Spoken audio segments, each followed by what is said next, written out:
for one, am grateful, Mrs. Bush, that they are finally bringing civilization to this savage land. I could not agree with you more, my dear. My daddy settled this land, and I know he'll be looking down on us, pleased at how we help the natives. Yes, they've lost their land, but they've gained access to heaven.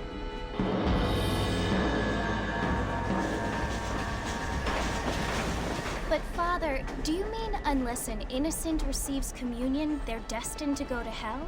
That hardly seems fair. What I mean to say, Jenny, is that there is a great deal of difference between an innocent and a savage. I never thought of it that way. Yes, they lived like animals, but they're happier now.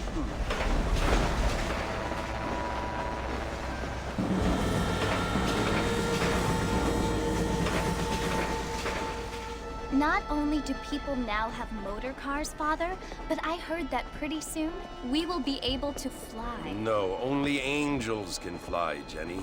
No, apparently people can fly. Didn't you hear? Out in Kansas, a man even got a car to fly. I hardly think so, Jenny.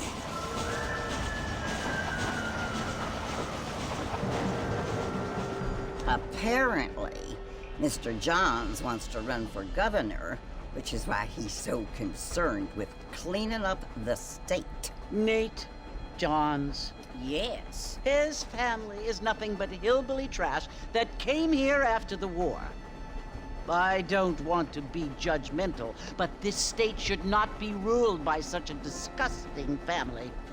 A family without class. Apparently. The Johns family have made a lot of money, and he has a lot of friends in politics. Mrs. Bush, money isn't everything. There are many things that money cannot buy. It seems that money can buy voters, though.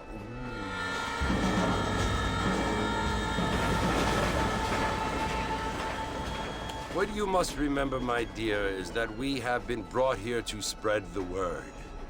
And the word and civilization, they are the same thing.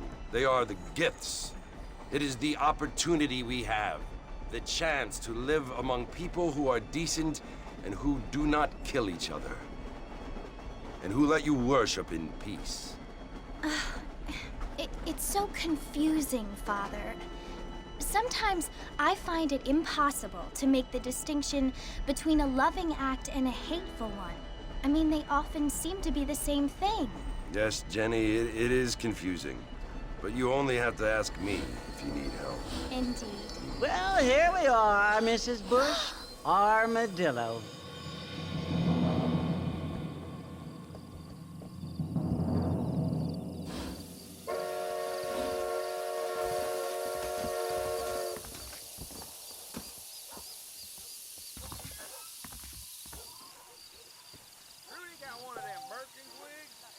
Like a dead critter.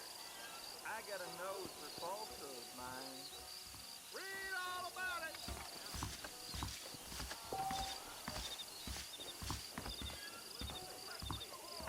Sir. Oh, hello. I'ma quit this job and live the easy life. Feel too good. That mountain you are supposed to tumbleweed farming always links so good.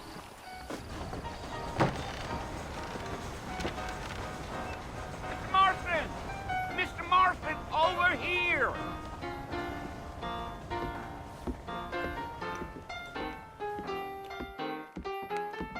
You must be John Marston. Sometimes. I'm Jake. Your friends from Blackwater hired me to guide you. They ain't my friends, but pleased to meet you, Jake. I got the horses saddled up and ready out front.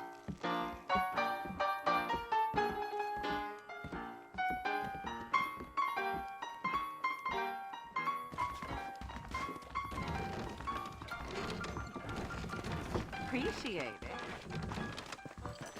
Howdy.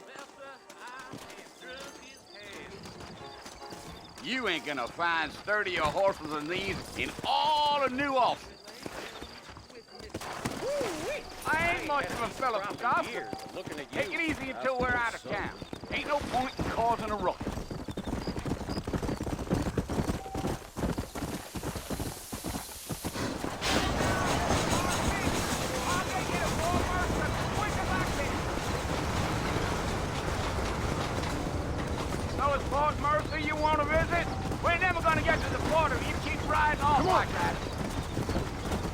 right? Ain't taking nobody up to the fort in a long time. Strange place for a decent fella to want to visit, if you don't mind me saying. Who said I was a decent fella? It's been abandoned for years now.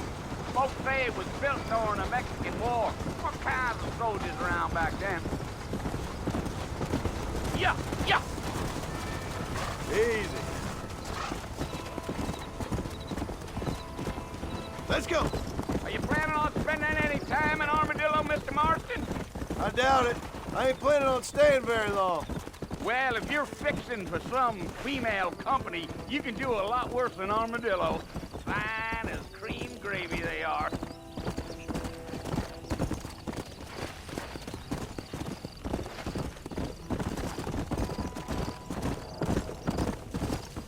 Yeah, so it was the marshal who hired me.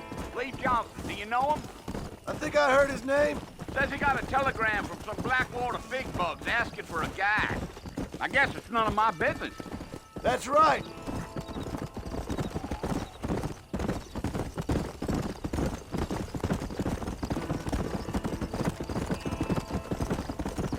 You ain't very talkative, are you? Nope. I'm just chewing the dog, mister. It's how I am. I don't mean nothing by it. Trust me. There's things you're better off not knowing. Deal.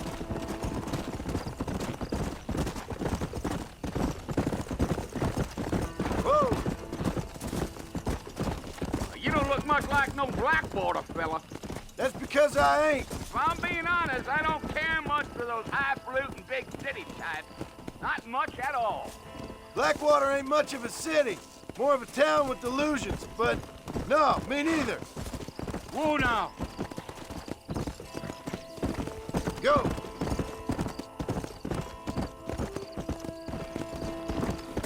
A fella told me he was out in Blackwater a few months back and saw one of them newfangled carriages without horses. Is that so? And you wind him up like a sock. Damnedest thing ye ever saw without the aid of liquor, he told me. Times are changing fast. That's for sure.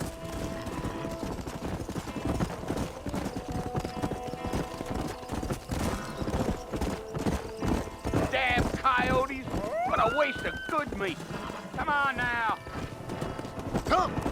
Almost there, Mr. Marston. Just over this hill.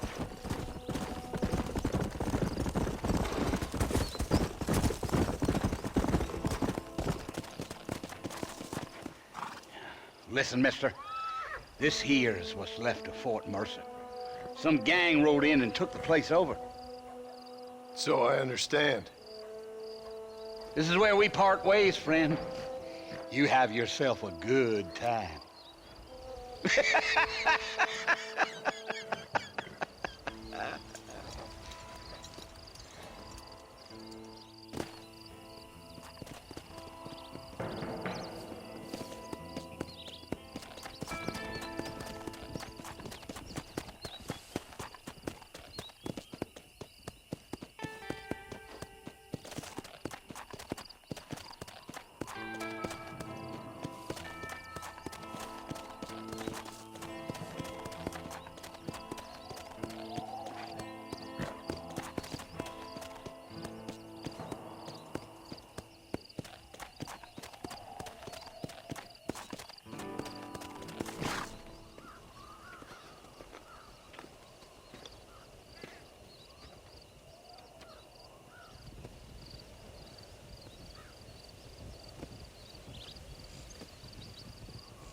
Bill!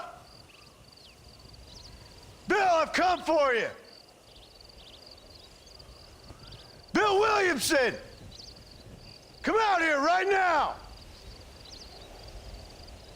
Go away now, John. Don't make me kill you. Nobody needs to kill anyone, Bill. You must think I was born yesterday. You always did think I was an idiot. That ain't fair, Bill. You were as my brother. I've come to try to save you. Oh. Do I look like I need saving? Bill, please. They want to kill us all. I can help you. Well, you never tried to save me before. You only seemed to save yourself. Bill, I implore you think about this. You implore me? You implore me. You always were one for fancy words. Oh. Well, things are different now, John. Now I'm in charge! No more Dutch! And no more you. Implores. I implores you to go back and tell them to send someone just a little bit more impressive next time. Well? Oh.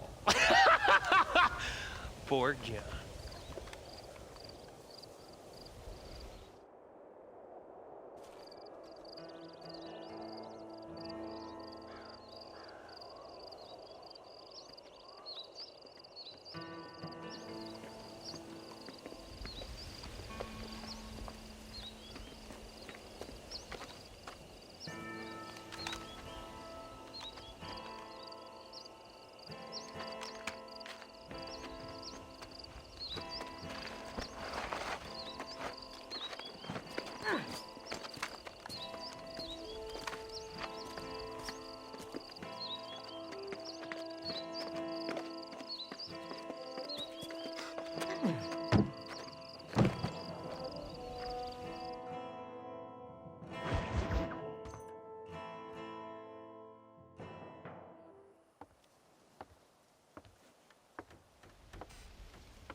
Well, you're alive. So it would seem. So, how do you feel? I don't know the polite word for it. I do. Stupid is the word we use around here. What were you doing? I was doing something stupid. Well, you'll be okay. Once you didn't die, the doctor said you'd be fine. He got the bullets out a couple days ago. Good. It cost us $15. I'm sorry, madam. Should have left me there to die. Did you want to die? I mean, was that it? Was that why you went straight out to Fort Mercer and picked a fight with the worst bandit in the county? To die, Mr. Mr. Marston. John Marston. Bonnie McFarland. Miss Bonnie McFarland. Well, you may be right, Miss McFarland. I don't know. So what were you doing? Was trying to give Mr. Williamson a chance. For old time's sake. You know Bill Williamson? Knew him. Long time ago. Well, what was he like? Dumb. Just like you. Thank you, miss.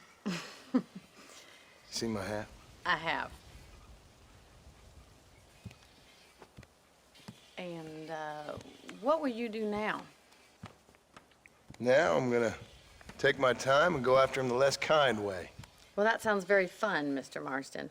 Quite heroic, just like in those penny dreadfuls my brother used to read. Meanwhile, if you'll excuse me, I've got a ranch to run. Of course, if you're feeling better, why not take a ride with me later and help me patrol the perimeter? You can earn back some of that money we wasted on doctor's bills. Of course. And thank you. For saving my life, I mean. Next time, Mr. Marston, I strongly recommend you don't try to lose it quite so earnestly. I'll bear that in mind.